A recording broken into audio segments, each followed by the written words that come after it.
Olá, pessoal. Eu sou o professor Amaury Franco, de língua portuguesa. Estou aqui hoje para dar para vocês algumas informações importantes sobre interpretação textual. Veja bem, todos os concursos pedem interpretação textual. Não só os concursos públicos, mas também concursos vestibulares. E em muitas das provas, a interpretação tem um lugar de destaque, mesmo maior sobre a própria gramática em si. Os alunos são muito preocupados com questões de gramática e tem que ter preocupação mesmo. Entretanto, a parte de interpretação textual ela tem tomado um espaço 50% em relação à gramática ou às vezes até maior, superior à própria gramática. Então, nessas aulas de hoje, você vai encontrar algumas dicas, algumas orientações para que você possa ter maior tranquilidade na hora de ler o texto, né, de avaliar as questões e, claro, responder de forma correta.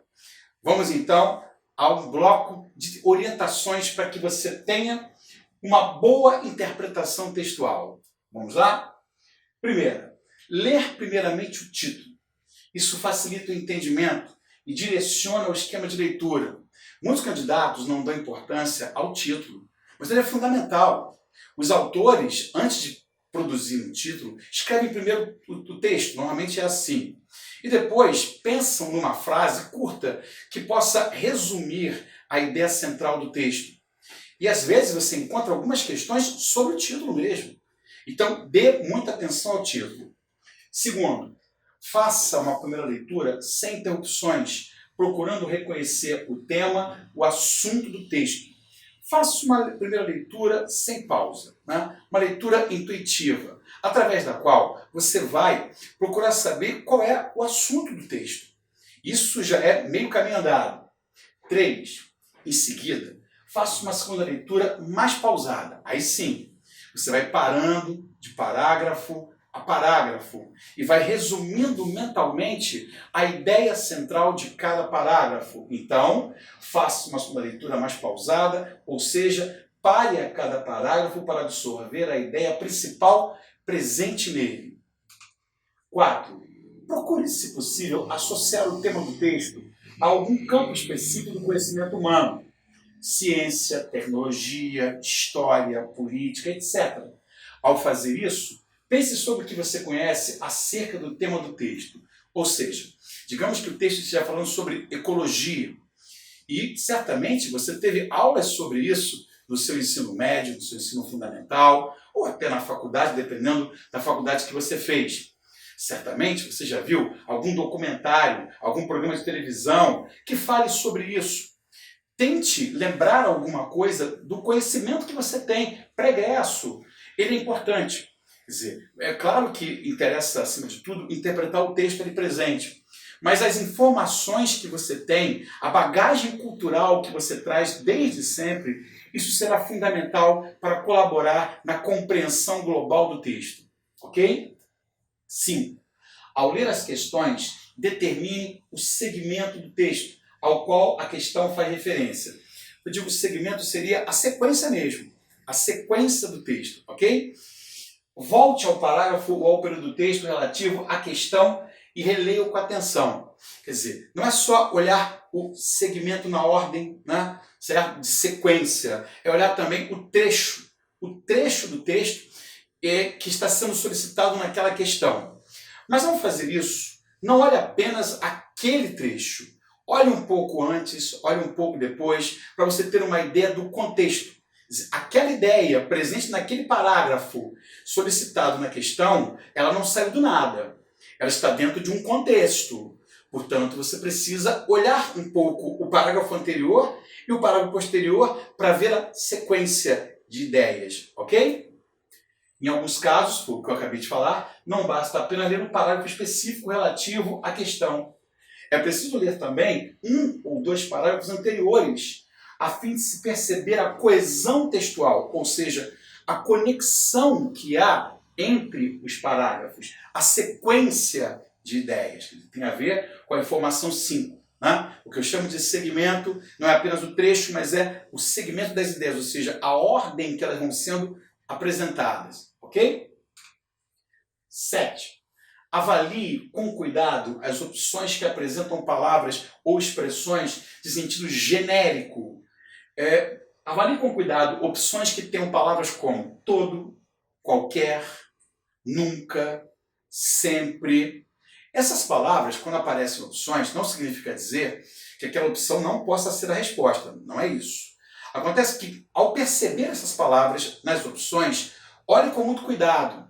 Né? Todo é muito genérico, nunca é muito genérico, sempre é muito genérico. Às vezes o texto faz uma referência específica e a opção fala todo, qualquer, sempre, nunca. Repito, isso não significa dizer que as opções que apresentem essas palavras não possam ser a resposta que a banca quer.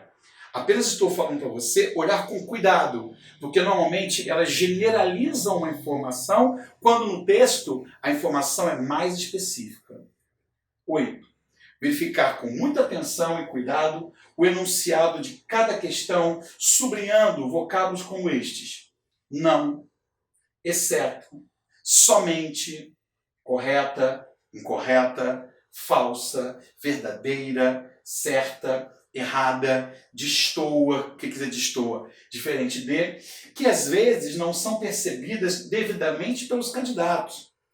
Às vezes, o enunciado fala assim: são todas afirmações verdadeiras, exceto, e o candidato não deu atenção a esse exceto, ou seja, o que ele quer é a afirmação falsa, aquela que não é verdadeira, mas o candidato se prende apenas à parte inicial do comando da questão.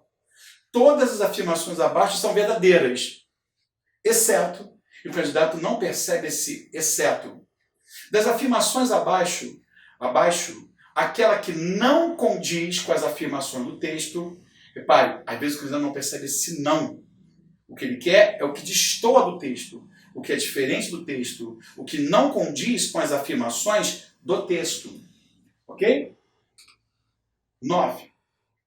Quando anunciada a questão, utilizar comandos como os seguintes: segundo o texto, de acordo com as afirmações do texto, a partir das afirmações apresentadas no texto, significa que se trata de uma questão de recorrência, ou seja, é preciso recorrer ao texto, é preciso voltar ao texto, ater-se mais precisamente ao que texto está dito, ao que está dito no texto.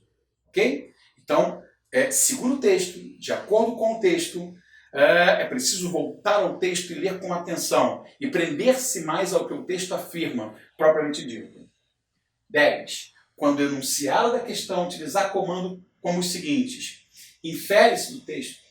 A partir das ideias apresentadas no texto, é possível inferir ou deduzir do texto. Significa dizer que se trata de uma questão de inferência, ou seja, a resposta não está apenas nas palavras do texto, mas naquilo que se pode deduzir delas. Questões de inferência são questões que você vai tentar deduzir o que o texto diz, o que o texto diz a partir daquilo. Quer dizer, você não vai encontrar no texto a resposta com as mesmas palavras, você não vai encontrar opções que reproduzam exatamente as mesmas palavras do texto. O que você vai ter, na verdade, são ideias que o texto vai te permitir inferir ou deduzir. São deduções. Então, de novo, quer dizer, questões que têm no enunciado, segundo o texto, de acordo com o texto, né? Pode-se perceber, de acordo com as afirmações do texto, são questões de recorrência. Você volta ao texto e praticamente você vai encontrar no texto a resposta que se quer. Com as palavras, claro que não iguais às do texto, mas com palavras semelhantes às do texto. E quando a questão falar sobre inferência, nesse caso, infere do texto, pode-se deduzir, você não terá no texto as mesmas palavras, mas o texto te permite deduzir a partir do que está lá no texto. Ok, meus amigos? Então, espero que você tenha aproveitado essas dicas. A gente se vê em mais algumas aulas, ok? Onde continuaremos com mais informações sobre interpretação textual.